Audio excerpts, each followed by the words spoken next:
Hello दोस्तों, Rana classes में आपका स्वागत है। तो आज की लेटेस्ट एग्ज़ाम जॉब अपडेट आप बताने जा रहा, तो इस वीडियो को शुरू से अंत तक देखें। तो इसमें प्रमुख क्या है, आपको बीएसएससी इंटर लेवल मेंस आयोग पूरी तरह तैयार है। उर्दू राजभाषा की परीक्षा होगी, कब होगी इसके बारे में जानेंगे। और भी अन्य खबरें हैं, तो शुरुआत करते हैं। यूपीएससी प्रारंभिक परीक्षा कल हुई थी और ये 2 सीटिंग में हुई थी। तो संघ लोक सेवा आयोग की ओर से आयोजित सिविल सर्विसेज परीक्षा रविवार को पटना के 97 केंद्रों पर हुई। परीक्षा केंद्र में गर्मी के कारण साइंस कॉलेज पटना, सिटी के सुल्तानगंज एवं अनीसाबाद सेंटर पर एक एक छात्र बेहोश हो गए। स्वास्थ्य विभाग की टीम ने मौके पर सभी का उपचार किया। मतलब गर्मी के कारण ये लोग है जो कि इतिहास को छोड़कर अब है जो कि शेष प्रश्न वर्तमान घटनाओं से जोड़कर पूछे गए थे। इस कारण सामयिक घटनाक्रम से अपडेट नहीं रहने वाले अभ्यर्थी को परेशान होना पड़ा। अभ्यर्थियों को साइंस के प्रश्न खूब उलझाया। कैसे सवाल थे इसमें, तो अवधारणा पर आधारित सवाल थे। कई प्रश्न अवधारणा पर आधारित थे। छात्रों से गन्ने की खेती, चावल के मूल्य को प्रभावित करने वाले कारक, नीतियाँ, किसान क्रेडिट कार्ड योजना का उद्देश्य आदि को लेकर प्रश्न पूछे गए। पहली पाली में सामान्य ज्ञान के 100 प्रश्न 200 अंकों के लिए पूछे गए। इसमें विज्ञान के 14 से 15 प्रश्न, भूगोल के 17 प्रश्न, राजनीतिक विज्ञान से 15 प्रश्न, इतिहास से 20 प्रश्न, अर्थशास्त्र से 17 प्रश्न, टेक्नोलॉजी से 3, 6, 7 प्रश्न सामयिक घटनाक्रम मतलब करेंट अफेयर जो पहले काफ़ी मात्रा में होता था प्री में, लेकिन इस बार काफ़ी कम कर दिया गया। और परीक्षा जो कि आपको 2 सीटिंग में हुई थी, 9:30 से 11:30 और 2:30 से 4:30 हुई थी। कट ऑफ है जो कि 53 से 55 शुरुआती है, और हालांकि ये घट भी सकता है जिस तरह के अवधारण करेंट अफेयर्स कम थे, और ये फिर कहीं आपको 95 से 100 पर न चला जाए। तो 53 प्रश्न पर में है जो कि आप कन्फर्म रहेंगे। ओबीसी छात्रों को 50 से 53, SC ST के 42 से 45 सही जवाब होने पर आपको मिल जाएगा। मतलब नेगेटिव काट कर अगर आप लाते हैं 100 के आसपास हैं तो आपके सिलेक्शन जनरल में ज़्यादा, क्योंकि क्वेश्चन करेंट अफेयर्स हटने के कारण क्या हो गया, ये टफ हो गया है। उसके बाद आते हैं आपको DRDO के फूड लेबोरेटरी के लिए 14 तक करे आवेदन। तो रक्षा अनुसंधान एवं विकास संगठन DRDO के premium institute defence food research laboratory में बहाली के लिए आवेदन जारी किया है। ग्रेजुएट अप्रेंटिस और टेक्नीशियन डिप्लोमा अप्रेंटिस के विभिन्न पदों के लिए 14 अक्टूबर तक है जो कि आवेदन कर सकते हैं। इंटरव्यू 13 नवंबर को आयोजित की जाएगी। इसमें केवल इंटरव्यू पर सिलेक्शन होगा। सफल होने वाले उम्मीदवारों को 1 साल की ट्रेनिंग दी जाएगी। ट्रेनिंग के दौरान स्टाइपेंड भी दिया जाएगा।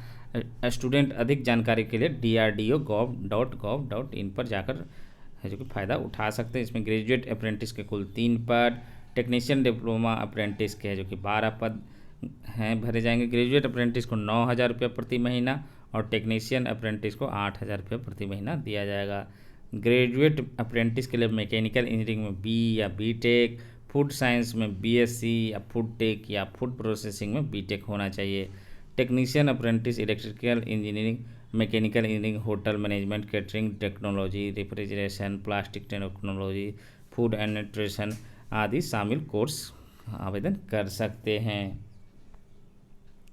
फिर क्या है, आज आएगा JEE का एडवांस का रिजल्ट।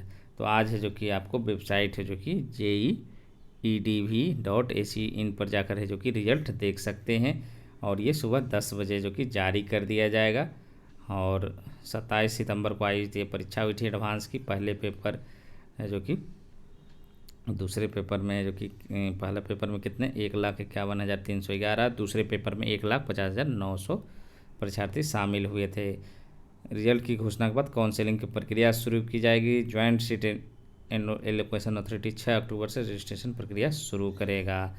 23 IIT के 13,000 सीटों पर एडमिशन होगा। तो JEE एडवांस के रिजल्ट के आधार पर देश के 23 IIT के करीब 13,000 सीटों पर एडमिशन होगा। वहीं 31 NIT, 23 IIIT सहित GFIT की 36,000 सीटों के एडमिशन के ज्वाइंट सीट एलोकेशन अथॉरिटी जोसा काउंसलिंग करेगा।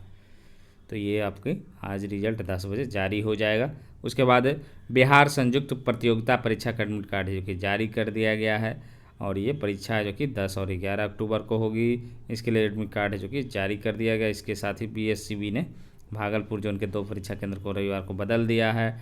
टीएनबी कॉलेज भागलपुर सेंटर बदलकर भागलपुर सिटी कॉलेज, वहीं मारवाड़ी कॉलेज भागलपुर सेंटर को बदलकर तहसीला विद्यापीठ कर दिया है। और इन सेंटरों पर स्टूडेंट संशोधित एडमिट कार्ड बीएससी ने जारी कर दिया है। क्लैट का भी आ जाएगा रिजल्ट। तो common law admission test 2020 final answer key जारी हो गई है। परीक्षार्थी जो कि कंस्टोरिएट मोफनलस .इन पर जाकर जो कि फाइनल आंसर की देख सकते हैं। और क्या होगा, रिजल्ट सोमवार को जारी कर दिया जाएगा। रिजल्ट के साथ साथ मेरिट लिस्ट भी जारी कर दी जाएगी।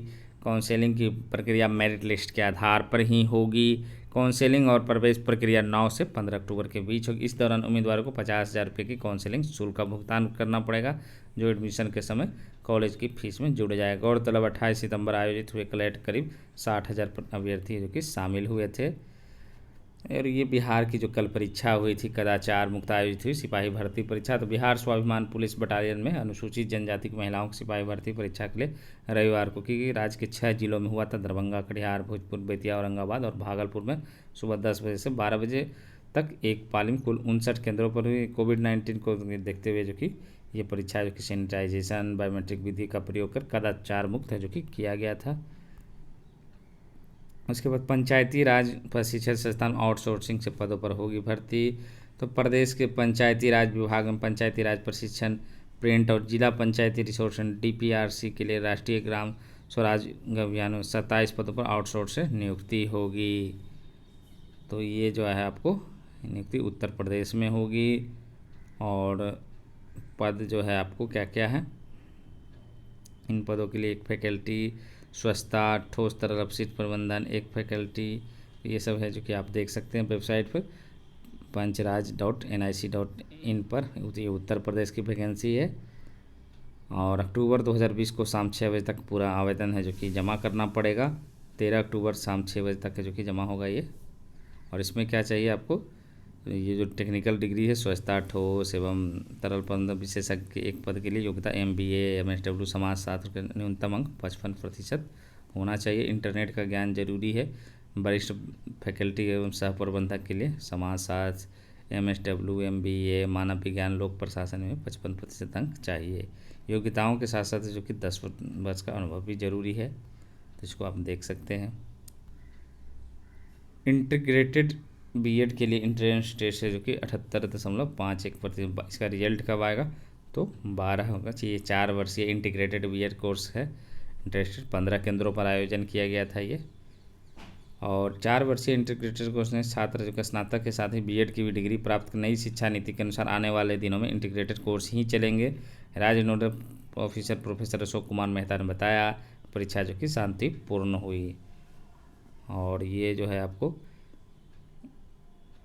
12 अक्टूबर को रिजल्ट जारी कर दिया जाएगा। 19 से 22 अक्टूबर तक काउंसलिंग होगी। 30 तक है जो कि काउंसलिंग पूरी कर लेंगे। कुल 4 कॉलेजों में 400 सीटों पर नामांकन होना है।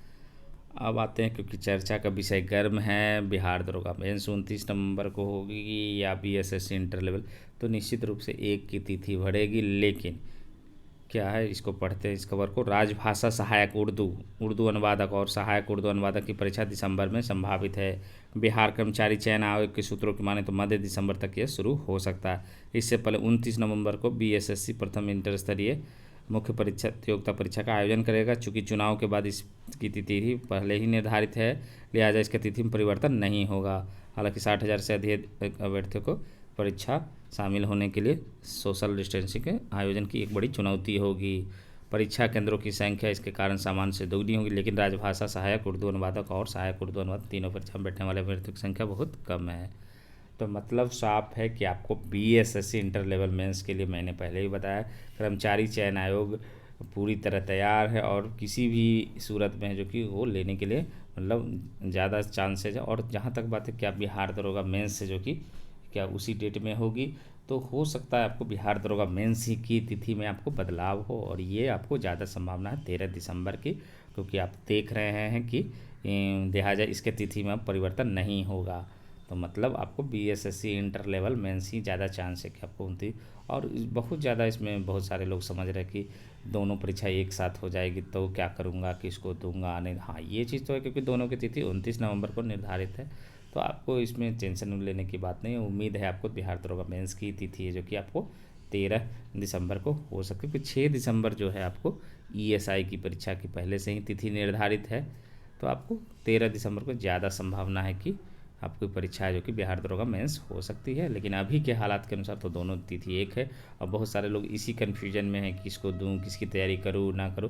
तो आप इन सबों में छोड़, क्योंकि आपके जो 3-4 दिन थे खासकर बिहार दरोगा मुख्य परीक्षा के वो काफ़ी कठिनाई पूर्वक थे, क्योंकि अखबार में आ गया था और क्योंकि वेबसाइट से ही कन्फर्मेशन होता था, हालांकि वेबसाइट पर भी आ गया। तो अब जो है इन कन्फ्यूजनों को छोड़कर, क्योंकि लगभग दोनों का सिलेबस एक ही है, थोड़ी सी इसमें जो कि आपको BSSC इंटर लेवल मेंस में है जो कि आपको ज़्यादा है मैथ और रीजनिंग, और इसमें जो कि कम है, लेकिन कमों बेस है।